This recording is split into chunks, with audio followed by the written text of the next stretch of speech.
Hello everyone, Just Gorn here and welcome back to another episode of Building the Beekse Bergen.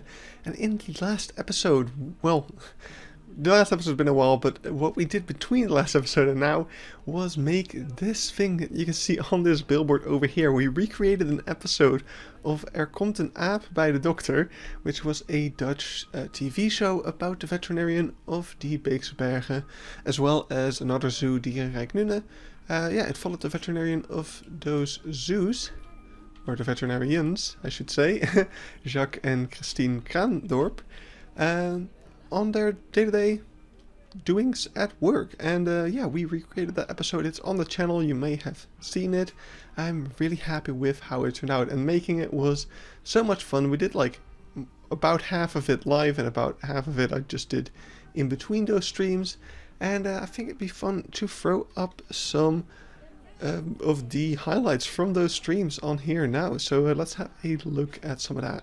I want a veterinarian that looks like Jacques Kraandorp. So I've been trying to get one, and it's not going very well, as you can see. So over here I have 7 of them.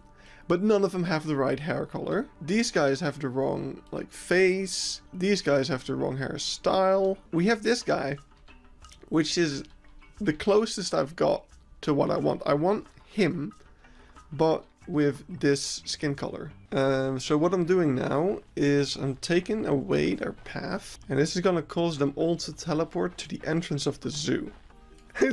Hello, Totter. Welcome to the stream.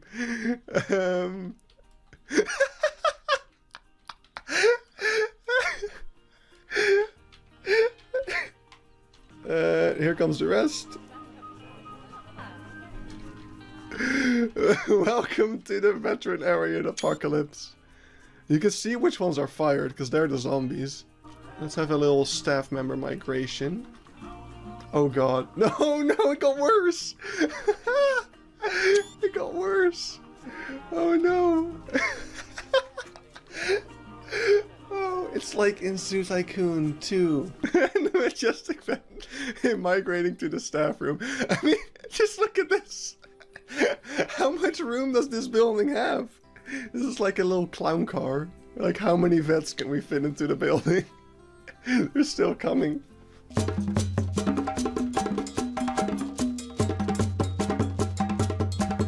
Like, I can do it this way, and it's a little bit faster, I guess. Okay, yeah, this is a lot faster. I'm just gonna do it this way. We made it! Haha, finds better way to do it. And we're done. And now we're automatically placing veterinarians. So when I first got started, I placed them all by hand. That was like the first 1,000 of them. And after that I realized I could just do this. So I've been doing this. After many hardships and more than 5 hours of dealing with vets, this man has won the competition. Yeah, you won our game show. I wanted to use the Price is Right music, but I didn't know whether or not that was copyrighted, so I decided against it. Alright, so we only have Christine and Jacques. Great. That is exactly what we wanted. Okay, it only took us 2 hours to get to this point. Wait, I don't think... No, yeah, all I have to do is click this button, and all the animals in the zoo die. Serious injury is discovered. Nah, that's not what we want to see. This is what TV is like. Let's see.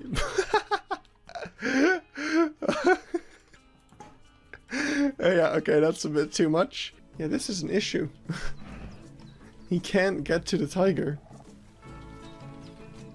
Oh! Jacques? What? What? Jacques, are you okay? I'm flying, Jack. What is happening? They teleport to the they teleport to the entrance of your zoo. Well, we got the shot we wanted, at least. Oh, Jacques, you're so fast. This version of the zoo with all the cheats. Oh my god, look at that. It's actually much more interesting to look at Like the animals are actually doing stuff. Oh wait, I just broke shock again. I didn't actually mean to do that. Oh! I now just when he flops, just instant done.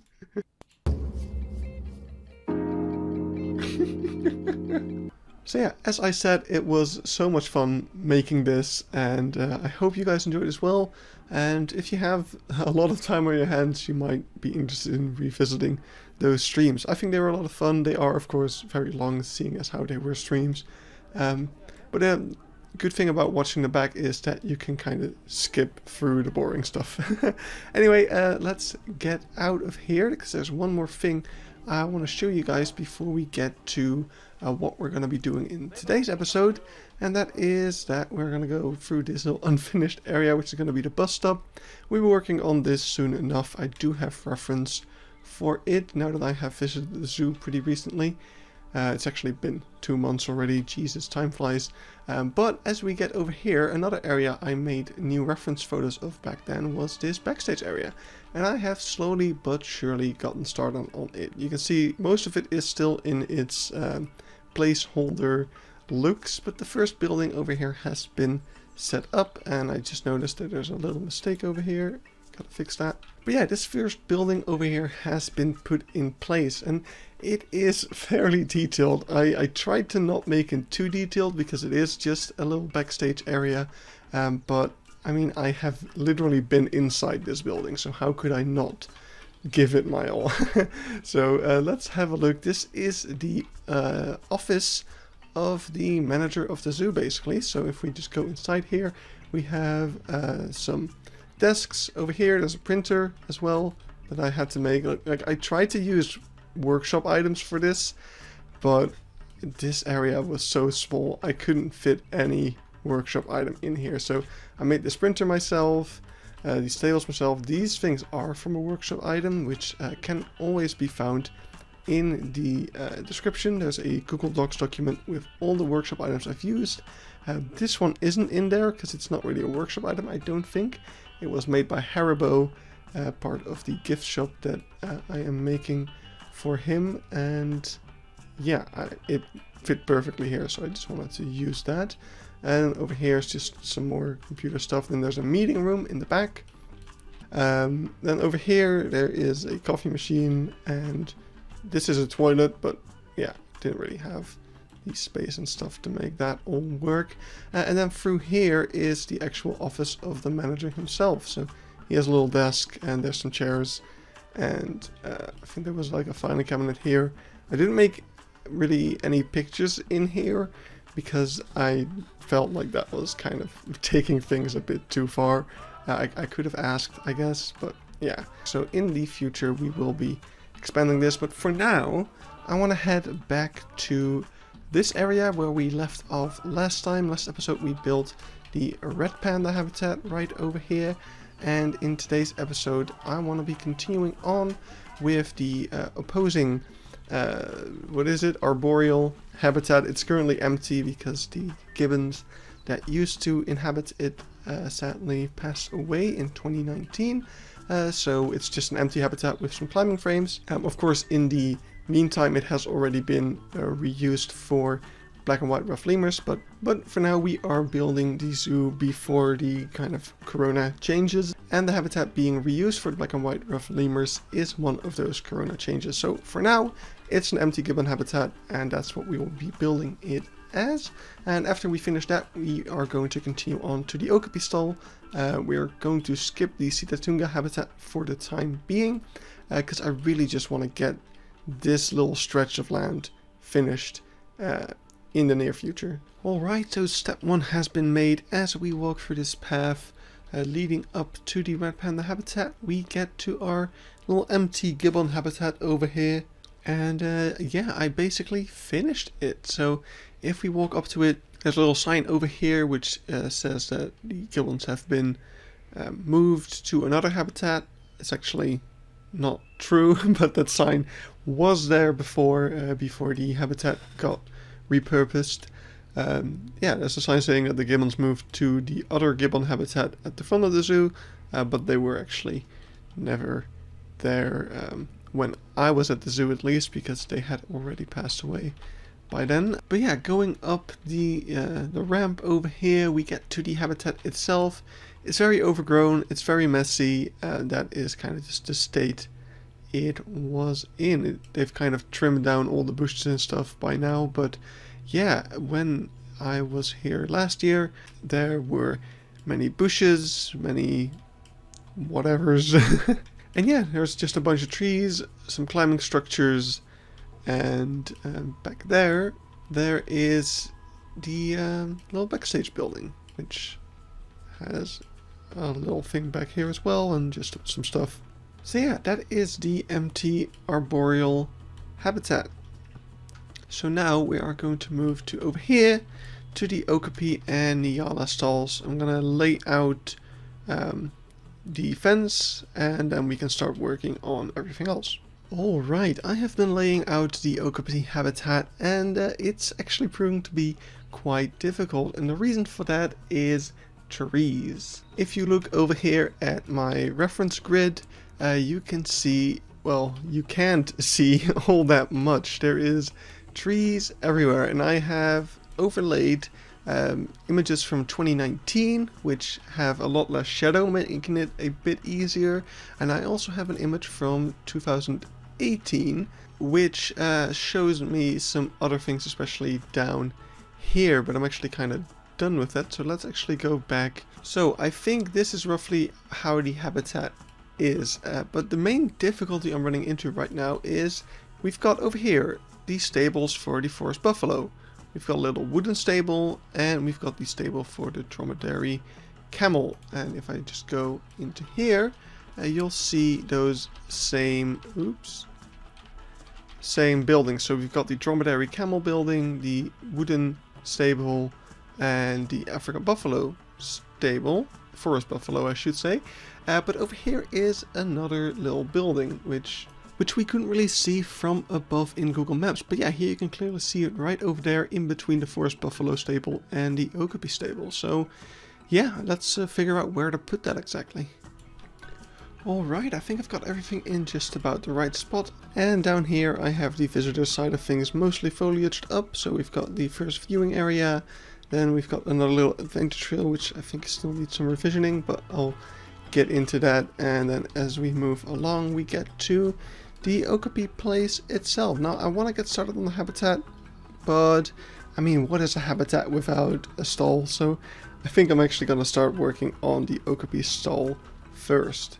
But before getting started on the stall, I wanted to fix the little hill over here, and sadly that involved completely redoing it, because there's a big hill and then a kind of big flatter area, and the big hill needed to be in front of this little pathway that goes to the backstage.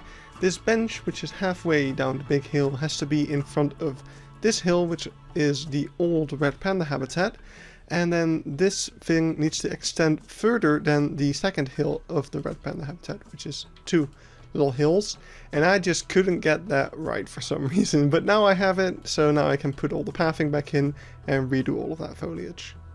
Alright, everything's back in place, the adventure trail has been finished off, and the old red panda habitat is kind of in place here. Well, it's not really the old red panda habitat, it's just the remnants of it, these little two hills.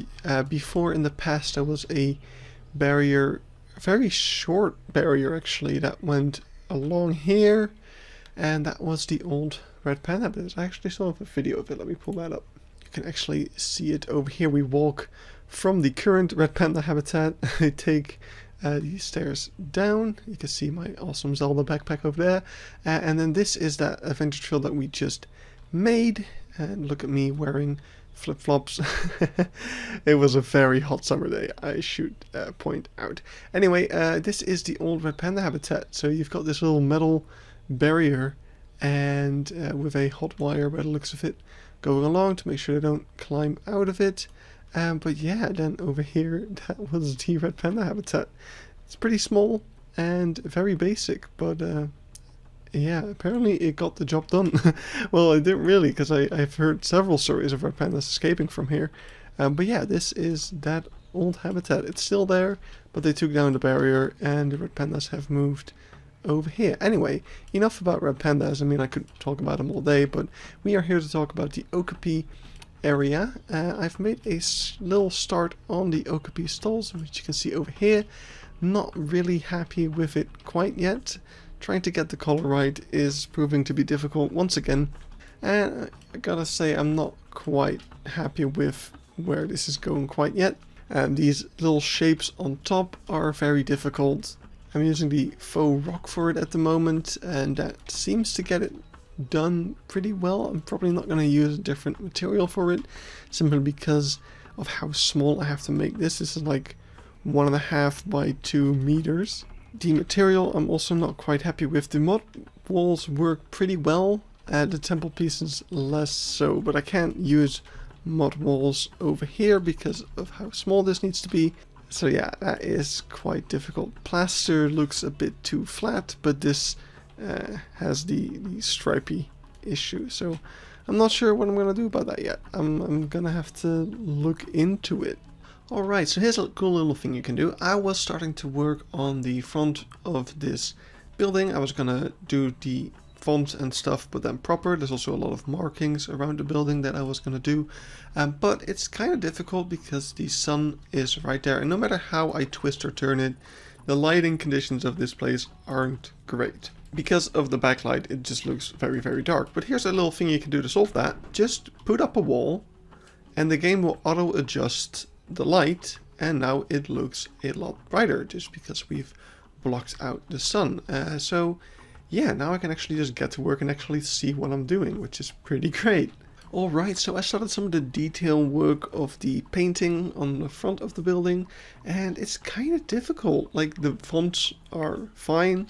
I'm not too happy with the S, but it's okay.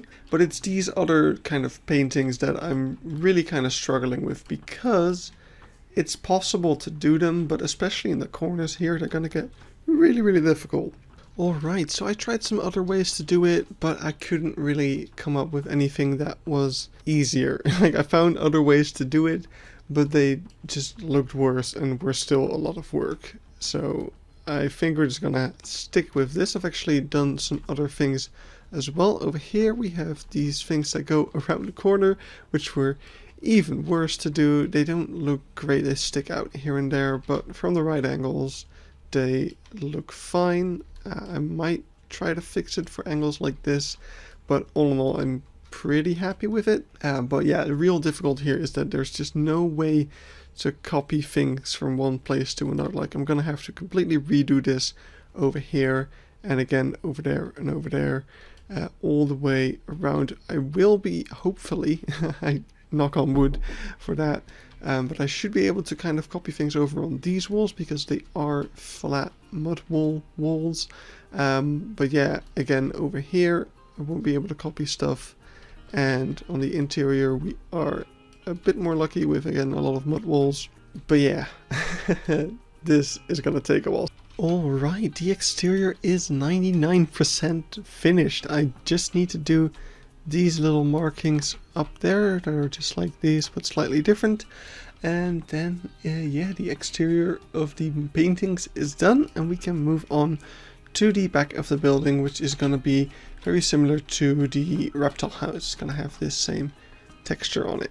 So we have our little finished Okapi temple, and I started to work on the actual stall behind it. I used the same materials I did for the giraffe stall, but I did make some adjustments in the approach. If you have a look at the giraffe stall itself, you actually notice that the beams themselves are, I'm using one beam per stripe by hiding the rest of the beam inside the wall, and this allowed me to be a little bit more free in where I placed each of these stripes. What I decided to do for the Okapi stall, however, is to keep the beams straight and basically only overlap them in the middle, which made them exactly as wide as an arch shape itself.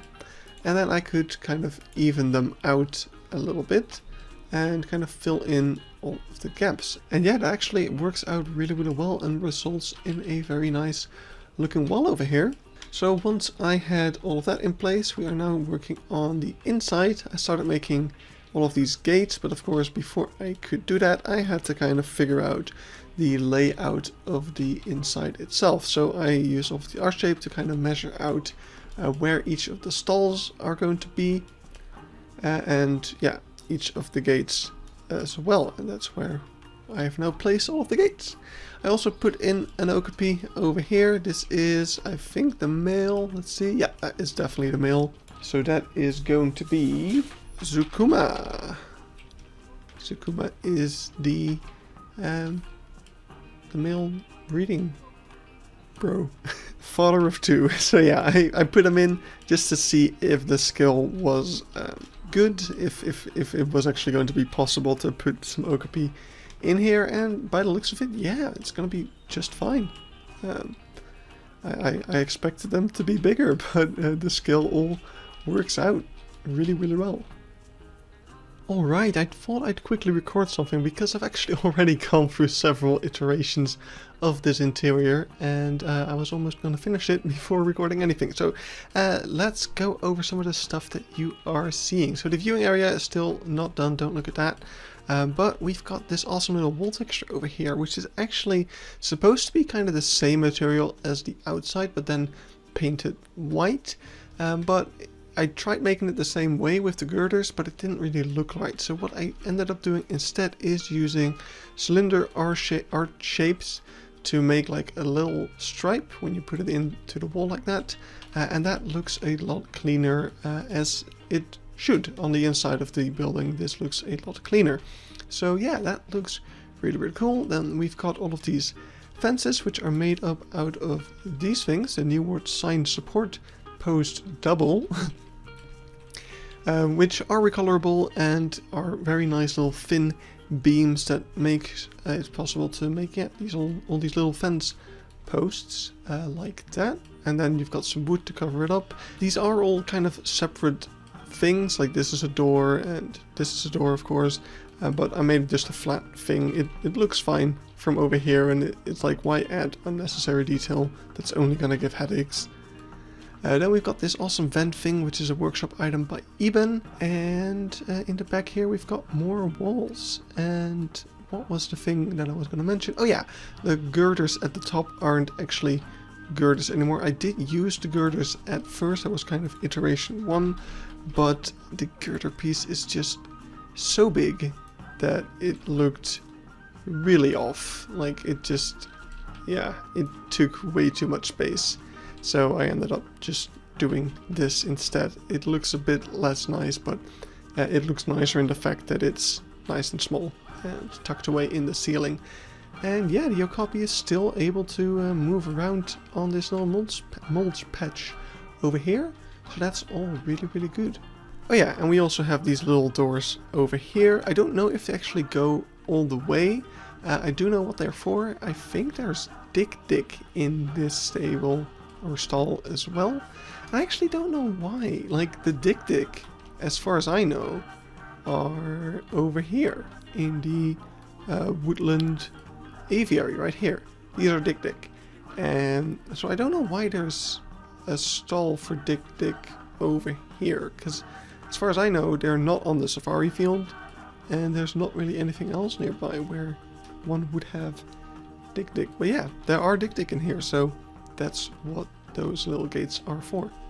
Alright, so except for this backstage area over here, which needs some doors and whatnot, the interior of this place is pretty much done structure-wise. We're going to add some details like some hay bedding or straw bedding, whatever it's called, here and there, but other than that, we are pretty much finished. As you can see, I ended up opening up these two doors. We're probably going to try to add some semblance of doors in here as well, because, you know, they are there, so we probably should see some of that. But yeah, I opened these two up because this is kind of the main area where the Okapi can just enter and leave as they please. I don't actually... Maybe I should actually close one of them, because I don't think they would have both of them open at the same time, because that would mean that the habitats are connected, and that would never really be the case. So I think I am going to close one of them. and then I'm going to see how I'm going to add the doors in the other ones. I'm going to try to kind of fake it, especially in the back, because making a hole like this surprisingly actually adds more pieces than it takes away. So it's a lot more, it's also a lot of effort obviously, but yeah, it's more efficient to just fake it basically. But yeah, we'll see. At least now you've seen that it is technically possible to open these. I mean, it's actually a really easy way to make this look really cool from the inside as well. And that is if we just take this, if we just take this over here and that inside of the doorway, we can be like, hey, that is the door, basically. And that is, I think, what the inside of that door would look like. The only thing that we're kind of missing here, which is something I'm not sure I want to add, I'll think of a way to make it look cool. But what you'd have normally in real life here is those little plastic flaps that keep the heat in, because this stall is always heated at like 20 something degrees Celsius, so that the Okapi have a nice warm place to retreat to if they don't want to be outside.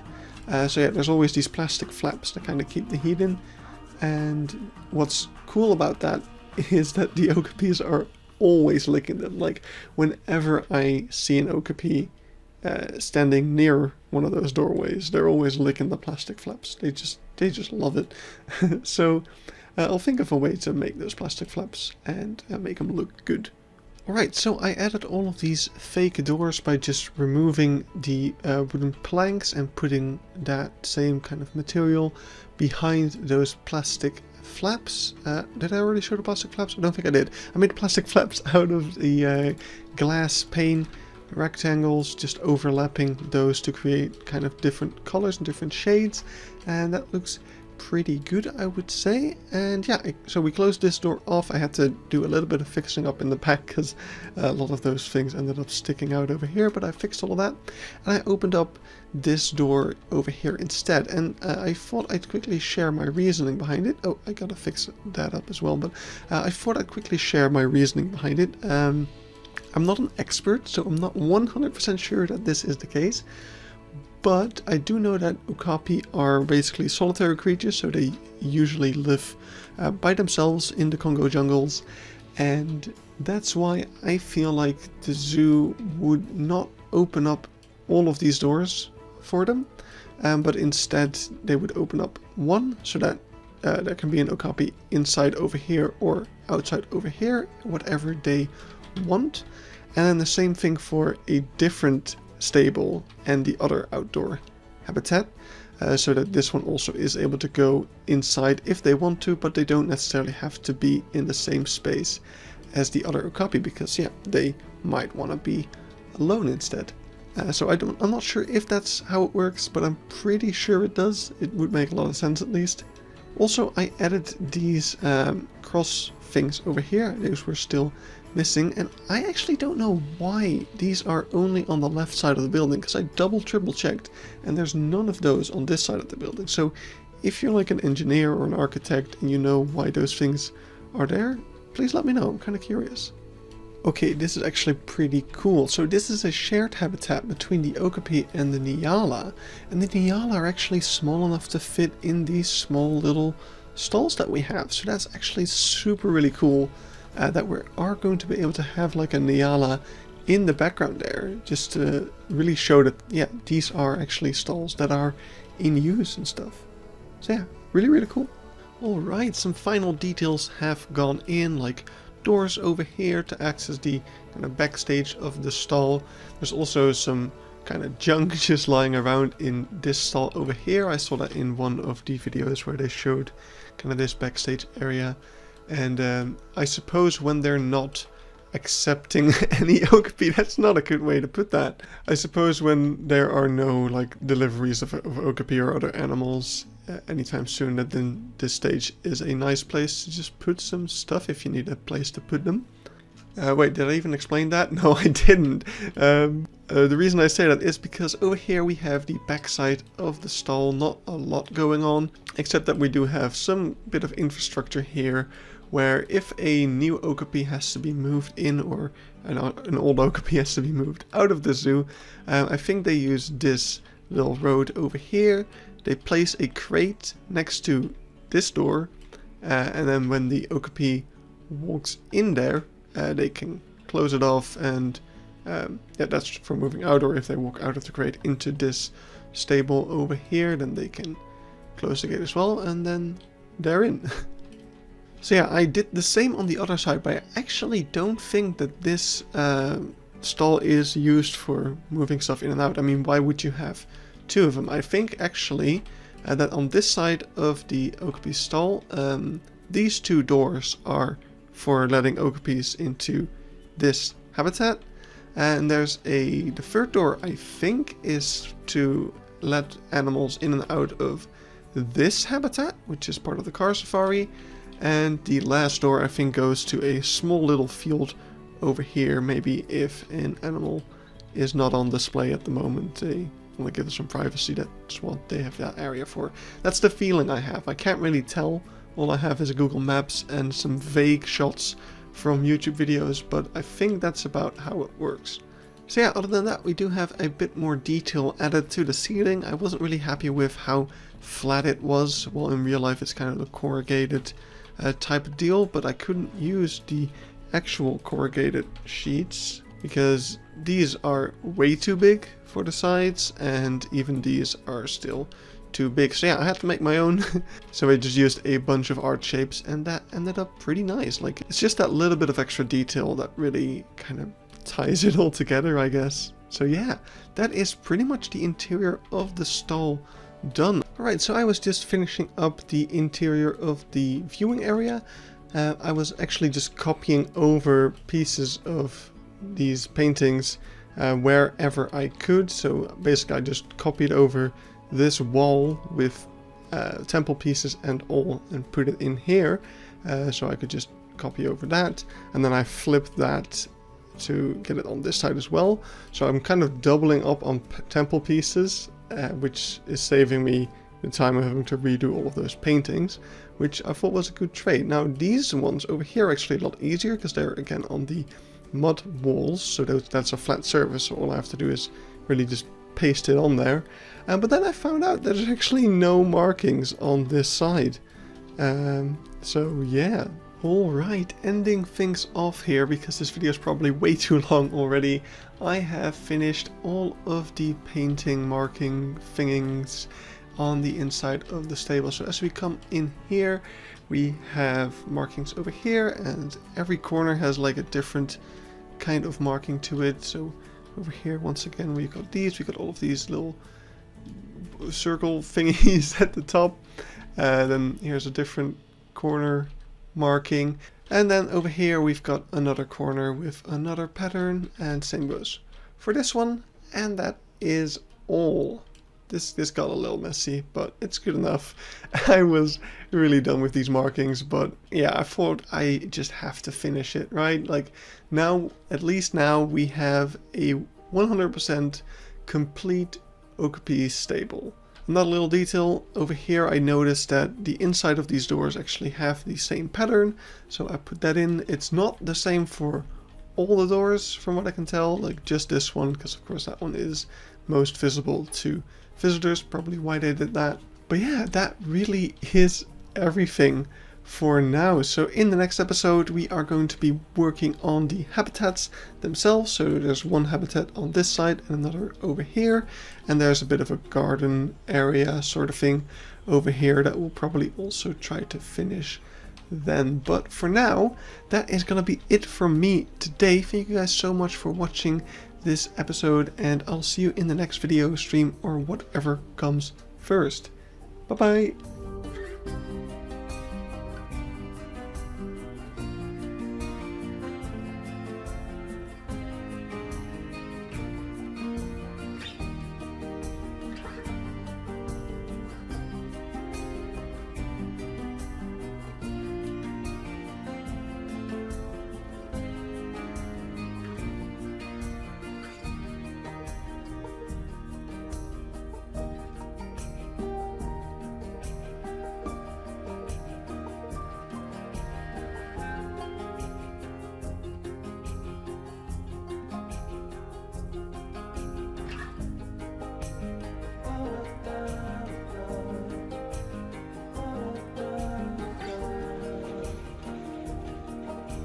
Cool.